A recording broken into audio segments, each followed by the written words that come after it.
어스틴 주님의 교회 매일 말씀 묵상에 오신 여러분들을 환영합니다. 하나님 말씀과 함께 풍성한 하루 누리시길 바랍니다. 네, 매일 말씀 묵상 오늘 우리에게 주시는 하나님 말씀은 히브리서 12장 28절, 29절 두 절만 보도록 하겠습니다. 히브리서 12장 28절과 29절입니다. 함께 읽겠습니다. 시작. 그러므로 우리가 흔들리지 않는 나라를 받았은즉 은혜를 받자. 이로 말미암아 경건함과 두려움으로 하나님을 기쁘시게 섬길지니 우리 하나님은 소멸하는 불이심이라. 아멘. 어스틴 날씨가 시원해지는 것 같더니만 다시 더워지는 기분입니다. 하루빨리 시원한 바람이 선선하게 불어오는 어스틴의 가을이 찾아왔으면 하는 바람입니다. 어스틴의 신선한 바람이 불어오면 가끔 뒷마당에 나가서 화로에 장작을 넣고 불을 붙입니다. 활활 타오르는 불빛을 보면 우리 집 아이들은 아우성을 칩니다. 어떤 아우성이냐면 얼른 주방에서 마시멜로우와 대나무 꼬지를 가지고 나와서 스몰즈를 해먹자는 것이죠. 그러면 한바탕 아이들과 엄마 아빠가 내는 옥신각신 논쟁이 벌어집니다. 엄마 아빠는 이 밤에 스몰을 먹으면 이가 다 썩는다. 먹지 말자 라고 말하고요. 아이들은 이런 엄마 아빠의 말을 들을 리가 없죠. 얼른 마시멜로우를 꺼내오라고 아우성을 칩니다. 결국 이 아이들의 징징거림을 이기지 못하고 주방으로 가서 마시멜로우와 대나무 꼬지를 꺼내다가 그것을 끼워서 아이들에게 전달합니다. 그럼 아이들은 이내 소리를 지르면서 좋아하게 되죠. 그런데 저희 집 1번과 2번은 이 대나무 꼬지를 들고 돌려가면서 이 마시멜로우를 잘 녹일 수가 있는데 3번, 4번, 5번은 이 언니들만큼 잘 해내지를 못합니다. 이유는 간단하죠. 바로 불이 뜨겁기 때문입니다. 어느 정도는 가까이 다가가야 이 마시멜로우가 녹을 것인데 불 때문에 뜨거워서 가까이 갈 수가 없으니까 어린아이들은 몇 번 하는 신용만 하다가 결국 녹지도 않은 마시멜로우를 먹어야 합니다. 이처럼 불이라고 하는 것은 굉장히 뜨겁죠. 모닥불만 피워놔도 가까이 갈 수 없을 만큼 불이라는 것은 열기가 뜨겁습니다. 그런데 오늘 본문을 보니까 하나님은 소멸하는 불이다 라고 말씀합니다. 29절 보십시오. 29절에 말하기를 우리 하나님은 소멸하는 불이심이라 라고 말씀하죠. 소멸하는 불이다.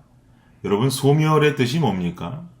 아무것도 남기지 않고 모조리 태워버리는 것을 소멸이라고 합니다. 대충 불이 붙어서 탄 것도 있고 또 타지 않은 것도 있는 어중간한 상태를 일컬어서 소멸이라고 말하지 않습니다. 그렇다면 소멸이 되는 조건은 어때야 합니까?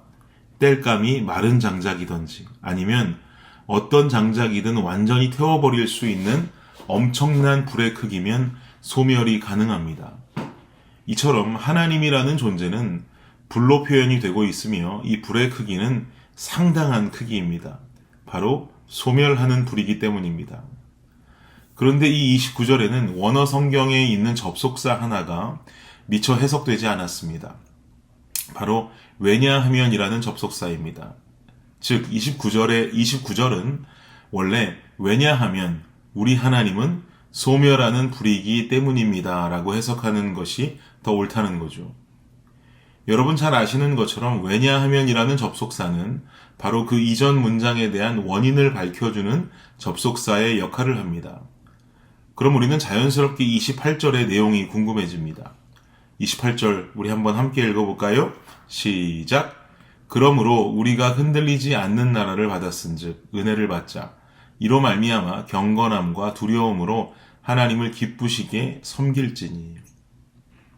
경건함과 두려움으로 하나님을 기쁘게 섬겨야 된다. 왜냐하면 하나님은 소멸하는 불이기 때문이다 라는 거죠. 여기서 말하는 경건과 두려움을 한 단어로 줄이면 경외함이라고 말할 수 있습니다. 즉 하나님을 경외한다라는 것은 하나님이라는 존재를 경건함과 두려움을 가지고 대하는 자세를 말하는 것입니다. 우리는 워낙 사랑의 하나님이라는 속성에 푹 빠져 있죠. 맞습니다. 하나님은 사랑이십니다. 그런데 하나님은 사랑이시라는 이 고유 명제 때문에 심판의 하나님, 공의의 하나님이라는 존재의식은 쉽게 사라져버릴 때가 많습니다. 그러나 오늘 본문은 우리에게 되짚고 있습니다. 왜냐하면 우리 하나님은 소멸하는 불이기 때문이다. 심판의 하나님이라는 말씀이죠. 신앙생활에 있어서 하나님을 경외한다는 것은 상당히 중요한 요소입니다. 우리의 인생이 거룩의 단계로 나아가기 위해서는 없어서는 안 될 신앙의 모습이 바로 경외함이기 때문입니다. 하나님을 두려워하는 것, 하나님이라는 존재를 인식하고 사는 것, 그래야지 우리는 거룩한 인생을 살아갈 수 있는 자들이 된다는 말이죠.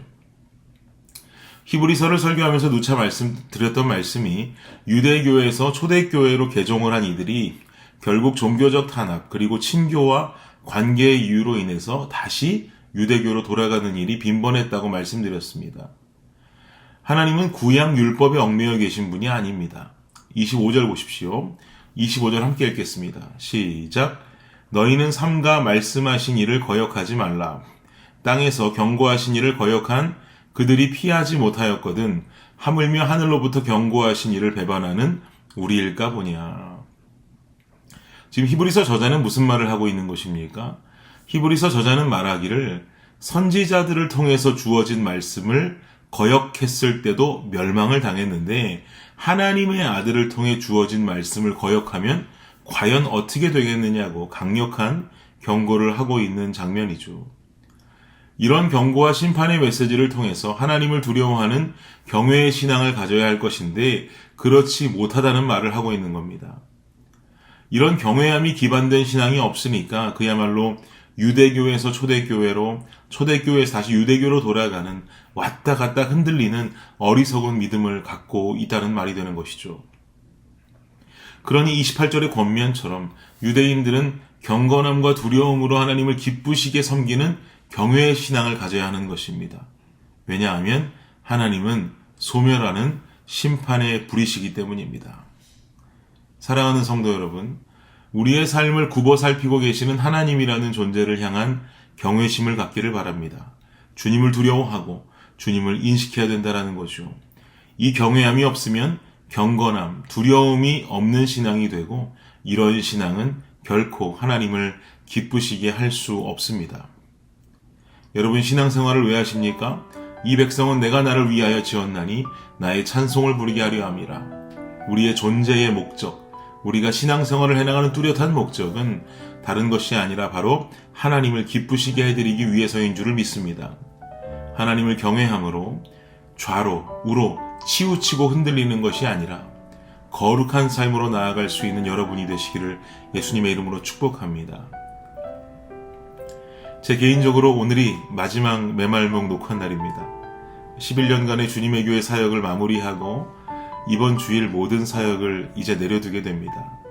지난 시간 동안 주님의 교회 성도님들의 신앙을 통해서 많이 깨닫고 배웠습니다. 늘 교회 안에서 주님의 교회를 바라보다가 이제는 교회 밖에서 주님의 교회를 바라보아야 합니다. 여기저기서 들려오는 성도님들의 아름다운 신앙, 거룩한 신앙 이야기를 바깥에서 이젠 기쁨과 감동으로 듣기 원합니다. 그동안 감사했습니다. 오늘 말씀을 통해서 경외함의 믿음으로 하나님 기뻐하시는 한 사람의 성도의 삶을 살아가시는 여러분과 또 제가 되기를 간절히 원합니다. 기도하겠습니다.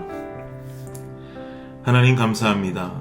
경외함으로 삶 속에 주님을 인식하며 살아가고 그 마음 가지고 나의 삶을 거룩의 단계로 성숙하고 성장시키며 살아가는 우리의 삶이 되게 하여 주시옵소서.